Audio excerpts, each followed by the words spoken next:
Hello and welcome to the first episode of World Football Summit Talks, a new series of one-on-one interviews and group discussions in which we will be chatting with leading industry professionals across the globe about the main trends, topics, opportunities, and challenges affecting the business of sport these days. My name is Paco Roche. I am Communications Director at World Football Summit. And today I have the pleasure of being joined by Lee Hemmings, Managing Director of Player Lens, a platform that was recently described by the media as football's best kept secret. It's not every day that you get such kind of compliments by the media, so he definitely has something big in his hands. Hi Lee, thank you very much for joining us today. How are you doing? Okay, how you doing? I'm well. With yourself?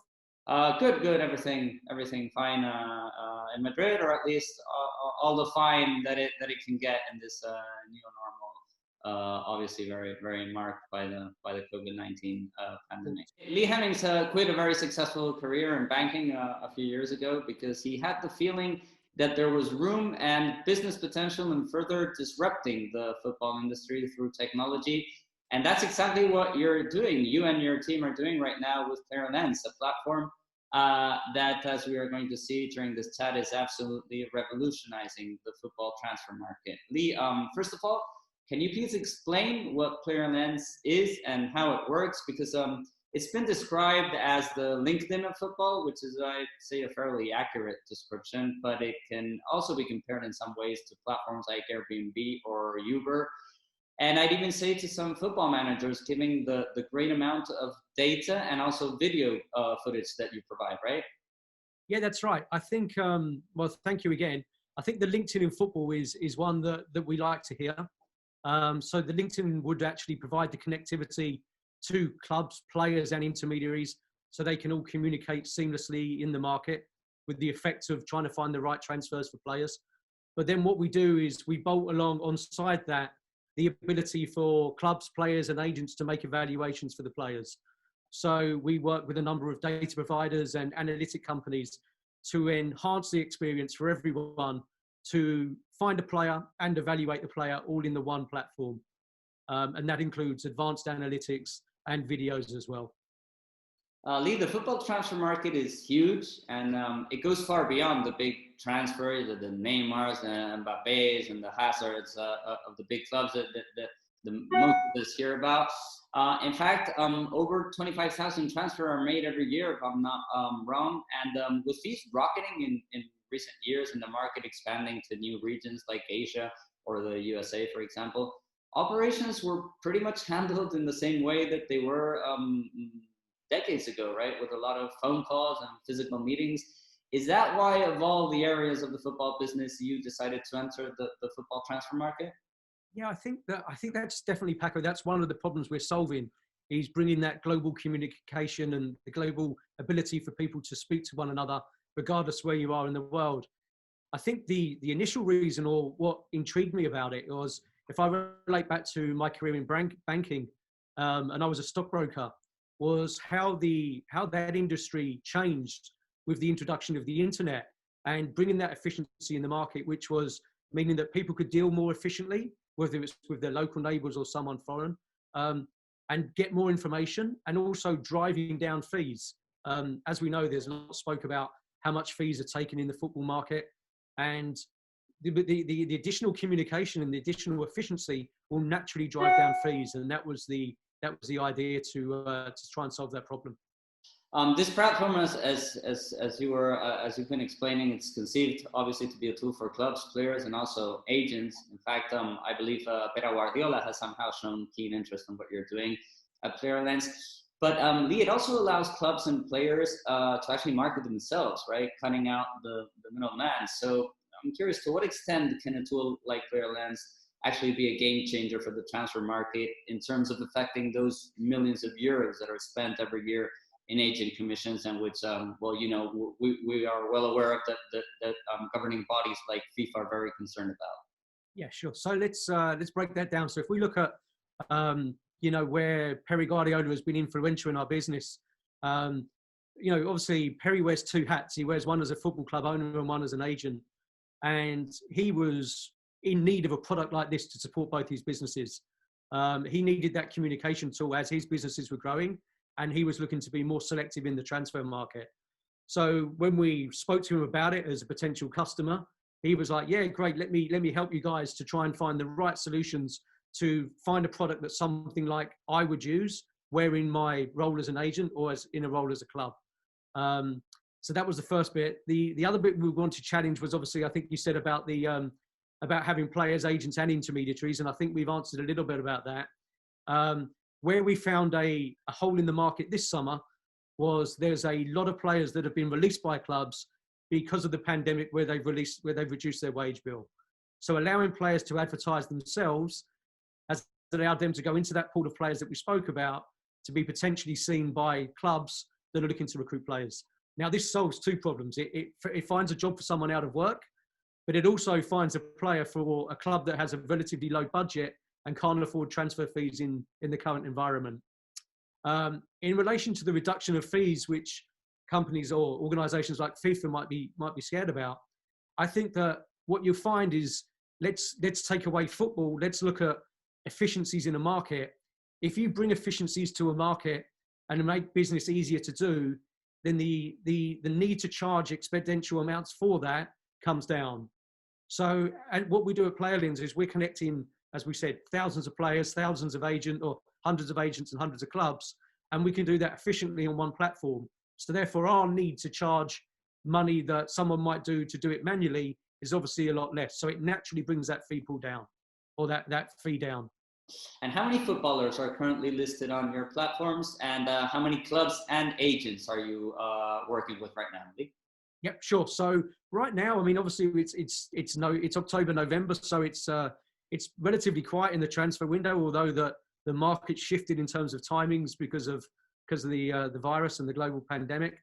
But we've got around, at the moment, there's probably 900 players that are still looking for a club globally. That was as high as around 2,500 in the summer transfer window. So obviously that's when there's more activity going on. We're dealing with around 100 agents right now. The agent initiative only went live 3 or 4 months ago, so that's picked up nicely. And globally, we'll deal with around 600 clubs across the planet. Wow. I know, Lee, of course, confidentiality is crucial here, and we understand that, of course, but I don't know if you can give us an overview of the kind of clubs that you are currently working with. Are we talking about top tier clubs, or is it more those second tier clubs that perhaps can't afford the staff that the biggest clubs have? Also, Lee, in terms of demographics, are you focused on any specific region of the world, or is it, or is you have a truly global reach? Sure. So if I just use a couple of transactions from the example transactions from the summer to explain the breadth and depth of what we're trying to achieve, because we don't have a bias who we deal with. The platform's open to everyone as long as they are working within the realms of professional football. So one thing we like to make clear is we're not here to provide a springboard for people that aren't playing professional football. It's purely for the professional market. Back to those transactions, we've moved players from clubs in the Champions League this summer, and we've moved players from South America to Asia and South America to Europe. So we truly have that breadth and depth in terms of the levels that we cover and the geography that we cover as well. Lee, anyone that is somehow in any way involved in the football industry will agree that there was a big need for a platform like PlayerLens. That's obvious. But COVID-19 has actually boosted this necessity, since traveling and personal meetings have been extremely limited, and it seems that this is going to remain for the upcoming months, unfortunately. So how has PlayerLens activity grown on the last transfer window compared to the pre-COVID times? Yeah, sure. So just give you some numbers there. If you look at the departures from players leaving clubs within the big 5 leagues, that's down around 26% this summer compared to last year. Players' arrival into the big 5 leagues is down 37%. So these are really big declines in market activity. Year on year, this summer, we saw our activity grow by 133%. So we more than doubled our activity. And I think that has a lot to do with behavioural patterns, people not being able to travel, and therefore PlayerLens becomes a very good solution to actually do your work. We knew the impact on the transfer market was going to be huge, but you've mentioned some figures already. But I'd like to, if you can develop a little bit on how big was it based on the data gathered by Player Lens in comparison to previous markets? Well, I would say that the headline numbers are down around 40%. Generally, that's in terms of the notional activity and the nominal activity, i.e. the amount of deals being done and the amount of money being spent. I think that a lot of the analysis that you'll see, which is just a side point here, is we'll look at the big five leagues and their spending patterns, and they will still say that the Premier League was spending a lot of money. The one thing I would highlight there is that I think that number was inflated a little bit. So what you had this year, you had Chelsea spending a lot of money, which everyone was sort of saying, look at them doing that in this current environment. And what people need to take account for is that Chelsea have gone into a year where they had a transfer embargo in the previous season. They also sold a couple of big players, including Hazard, which raised a hell of a lot of money for them in 2019. So the money they spent this year was actually the funds they received from last year. So if Chelsea weren't spending that sort of money, I think you'd see even a bigger hit to the amount of money that was being spent in the market. And that's at the very top end. I think you're seeing that trickle all the way down. So you are seeing everyone that's been hit be affected. If we look at England, you're seeing salary caps that have been introduced, and you're seeing transfer budgets. So it's really taken the transfer fees away from the clubs that used to have transfer fees. People that were relying on owners putting money into the clubs, that's not happening anymore. So, generally, down 40% or even more should definitely be considered. But like I say, people are being more and more creative to try and bring players in. Leagues that sort of sit in the middle have done relatively well because they've been able to bring in a better player. So if I can just give you an example, is if we look at the championship in England, the second tier, where they're spending less money, what they spend then becomes comparable to other leagues outside of the UK. So if you're the top tier in Turkey, as an example, you'll be able to command a much better player because your relative spend is a lot higher than it was before. So we're sort of seeing that need for globalization and for players to really achieve their true value in the market, they may need to look beyond where they're currently based. And we're seeing more people willing to do that now. No, yeah, that relates to my next question, Lee, because unfortunately the financial implications of COVID are going to remain for some time, and therefore so will the impact on the transfer market. So I was going to ask you about mid-long-term implications. Will transfer fees stagnate, do you think, or will we be seeing more and more clubs, I guess, turn to loans instead of transfers, which was already being a trend in the previous years? Or will all this increase the gap between the top clubs and the rest? Will it also increase the gap between the big five leagues and the rest? Or will we be seeing more and more players off to emerging leagues like China and Japan and other Asian competitions, which I think are gonna, they were already growing significantly over the past few years, but obviously they seem to be this region of the planet seems to be in a much better position right now to overcome the challenges in the future years regarding COVID-19. Yeah, sure. I think that we're going to see the market become a lot more tiered. Like you said, I think there will be gaps between different leagues and the different clubs that command different revenue streams. I think that's going to put more concerns or more possibility on there being a super league within Europe, because the bigger clubs will be looking to continue to maximize the revenue they can and bring in the best players they can. So I think that that's something that look, we keep hearing different stories about it in the UK and on the news that this potentially happening. And I think that where there's smoke, there's fire. The big five leagues should remain relatively strong. I think as a commercial proposition, then they're going to continue to be able to command more money through TV rights and hopefully gate receipts when they return, but it doesn't look clear at the moment. So obviously TV rights and commercial activity are putting those clubs who can command it into a lot stronger positions. So this leaves the lower league clubs that can't afford to do that and the players that therefore play within them. So a player has to be more open to moving globally and looking for the best potential return he can get for his services. And as I say, that's more of a level playing field as we come down through those top leagues. So a company like PlayerLens providing that transparency will hopefully bring some normality to the market.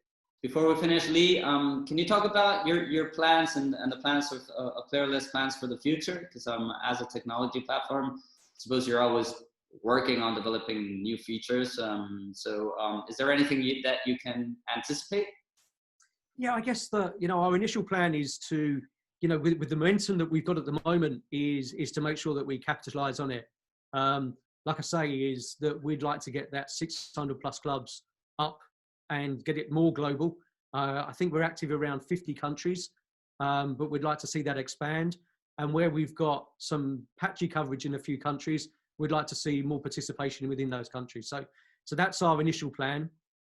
We are always keen to see how we can improve the process for clubs that are using the platform.